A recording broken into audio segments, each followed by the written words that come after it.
Pero yan. Dear baby Carla. Ba't ka kasing tumawa? Hindi naman po kasi yun yung nakalagay. Nire-revise ko nga. Kasi ito, noon pa kasi ito. Yan mo na kasi ako. Yan. Salamat sa pag-congrats. Maraming salamat sa willingness mo bilang katambal sa akin sa seryeng Jomcar. Kasi yung mga panahon na bago pa lang tayo eh.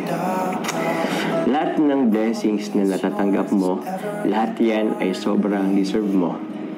Congrats dahil paunti-unti hindi ka na nahihiya. Wish ko sana within 1 year matupad mo lahat ng dreams mo para sa family mo. Congrats sa darating na blessings na pabahay. O, diba? King congrats na kita. Pero dito wala ka pa ng bahay dito eh. Pero ayan, minanifest ko naman na yun. Be humble, stay positive, always seek for God. Salamat sa lahat. From, Kuya Jomar pa kasi ang nakalagay dito eh. Revise natin. From your baby Jomar. Date, December 4, 2023. Ayan. Okay ba?